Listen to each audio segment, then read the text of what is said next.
इंतखाबात करीब हैं, 6 महीने का जो है तकरीबन वक्फा है इंतखाबात के लिए, तो इस सिलसिले में क्या आपका तज्जिया है सर कर्नाटक की सियासत को लेकर? देखिए, कर्नाटक के सिलसिले में मेरी राय ये है कि देखिए, बीजेपी ने की जो हुकूमत रही है यहाँ पे, उसने या तो सोसाइटी को पोलराइज़ किया है हिंदू मुस्लिम के नाम पर, या फिर ये कि करप्शन में बुरी तरह इन्वॉल्व हैं इनके तमाम लोग। ऐसी सूरत में एक ऐसी गवर्नमेंट जो मुल्क के कॉन्स्टिट्यूशन का जो बुनियाद है कि इस मुल्क में सेकुलरिज्म और इस मुल्क में जमहूरियत बाकी रहनी चाहिए, एक ऐसी पार्टी जो सोसाइटी को पोलराइज़ कर रही है, डिवाइड कर रही है, या जो समाज के जो बुनियादी सवालात हैं आम आदमी के, रोज़गार का इशू है, डेवलपमेंट का इशू है, महंगाई का इशू है, इन सब सवालों पर जो है बीजेपी डिलीवर करने में नाकाम रही है पूरी तरह से। तो देखिए, यहाँ कर्नाटक के लोगों का सिर्फ एक मुद्दा होना चाहिए, और वो मुद्दा ये होना चाहिए कि आने वाले इलेक्शन में बीजेपी को इक़्तिदार में नहीं आना है, पावर में नहीं आना है।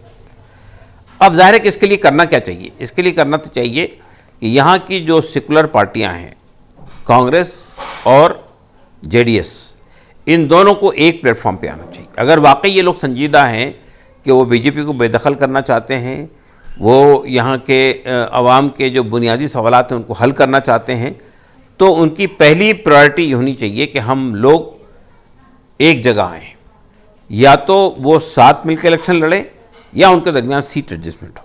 इसलिए अगर उनके दरमियान वोटों में तकसीम होगी तो फिर उस सूरत में बीजेपी को फ़ायदा मिलेगा। दूसरी बात यह कि अगर ऐसा ना हो पाए तो फिर जो वोटर्स हैं उनको वोट देने में बहुत ज़्यादा उन पर यह जिम्मेदारी आयद होगी कि वो इसकी कोशिश करें कि जो पार्टी उनकी कॉन्स्टिट्यूंसी में बीजेपी को हराने की पोजीशन में है वो उसके हक़ में वोट का इंतजाम करें। हमारा ख्याल ये है कि यहाँ पर ज़ाहिर बात है कि कांग्रेस पार्टी बुनियादी जो फाइट है वो कांग्रेस और बीजेपी के दरमियान है। तो अगर यहाँ पर कांग्रेस पार्टी को 100 से ज़्यादा सीटें मिलती है, 110, 120, 125, तो फिर ये बिल्कुल क्लियर हो जाएगा कि बीजेपी इक़्तिदार से बेदखल हो जाएगी। लेकिन अगर उसको बीजेपी कुछ सीटें कम पड़ती है तो फिर जिस तरह से वो मैनेज करते हैं, जिस तरह से तोड़ फोड़ होती है, जिस तरह से पार्टियां अफराद बिकते हैं, वो तो हम देख ही रहे हैं। महाराष्ट्र में भी देखा है और मुल्क के मुख्तलिफ हिस्सों में देख रहे हैं। तो यहाँ की आवाम की बहुत ही यानी होशमंदी का मुजाहरा करना चाहिए, उनको बहुत ज़्यादा उनको यानी पॉलिटिकल विजडम का सबूत देना चाहिए और अपने वोट को ज़ाय होने से बचाना चाहिए। देखिए, मैं अभी भी ये मान के चलता हूँ पूरे मुल्क में अक्सरियत उन लोगों की है जो बीजेपी के मुखालिफ हैं, लेकिन चूँकि सेकुलर पार्टियों के दरमियान सरफुटव्वल होता है, सेकुलर पार्टियों के दरमियान वोटों की तकसीम हो जाती है, उसका फ़ायदा बीजेपी को मिल जाता है।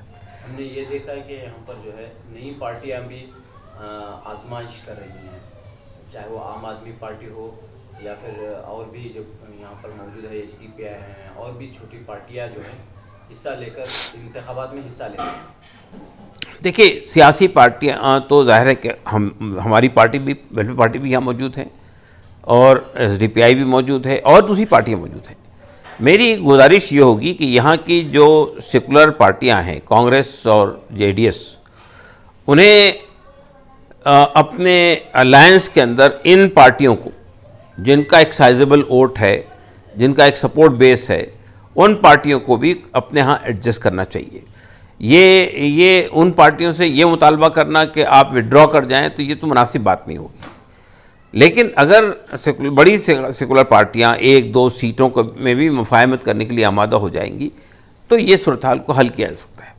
लेकिन अगर आप ये कहें कि भाई जो दूसरी सियासी पार्टियाँ हैं वो इलेक्शन न लड़ें, तो ये कोई मसले का हल नहीं है। जो सेकुलर पार्टियाँ जितनी भी हो, छोटी बड़ी, उन सब को अकोमोडेट करके एक बड़ा मंच बनाना चाहिए। इंतखाबात करीब हैं तो मिली तंजीमों की क्या जिम्मेदारी होनी चाहिए? देखिए, मिली तंजीमें तय करेंगी, ये हमारी जिम्मेदारी है कि हम मिली तंजीमों को बताएंगे वो क्या करें। खरीदारी के ताल्लुक से और वोटिंग फीसद का जो मामला रहता है, उसमें इजाफे के लिए नहीं, ये काम तो बिल्कुल होना चाहिए, ऐसे वोटर्स फोरम बनने चाहिए पूरे मुल्क में। देखिए, पहली बात तो ये कि देखिए किसी भी डेमोक्रेटिक सोसाइटी के अंदर अगर अवाम होशमंद हों, अवाम जो है बेदार हों, और अवाम ये महसूस करें कि इलेक्शन में अपने वोट का इस्तेमाल करना हमारा बुनियादी हक है। और देखिए, अगर आप इलेक्शन में हिस्सा नहीं लेते, इसका मतलब ये कि आप मुल्क की सियासत में या तो दिलचस्पी नहीं रखते हैं या आपको इससे कोई मतलब नहीं कौन पावर में आता है। यही वजह है कि हमारे मुल्क के अंदर सियासत जो है वो क्रिमिनलाइज हो रही है, वो कम्युनलाइज हो रही है, उसमें अपॉर्चुनिस्ट लोग आ रहे हैं। तो अगर अवाम सियासत में दिलचस्पी लेना शुरू करें, देखिए बंगाल के अंदर जो है लोग 80%, 85%, 90% तक वोट देते हैं। तो ये हमारे यहाँ आम तौर पे जो गरीब तबका होता है, जो झुग्गी झोपड़ी में रहने वाले लोग होते हैं, जो मिडिल क्लास के लोग होते हैं, वो जाते हैं वोट देने के लिए। जो अफ्लुएंट सोसाइटी वोट ही नहीं देती है वो। तो ये सूरत हाल नहीं होनी चाहिए, बल्कि हर जिम्मेदार को, हर फर्द को इंतखाबात में हिस्सा लेना चाहिए। देखिए, बीजेपी ने पहला इलेक्शन लड़ा था 2014 में।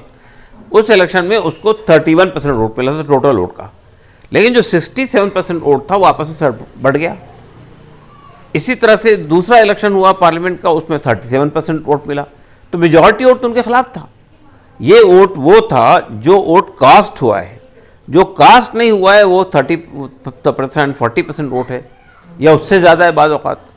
तो मेरा कहना ये कि अगर लोगों ने यानी इलेक्टोरल पॉलिटिक्स में हिस्सा लें भरपूर तरीके से और अपने वोट का बहुत सोच समझ कर इस्तेमाल करें। वोट एक अमानत है, वोट का इस्तेमाल भी उसी तरह होना चाहिए।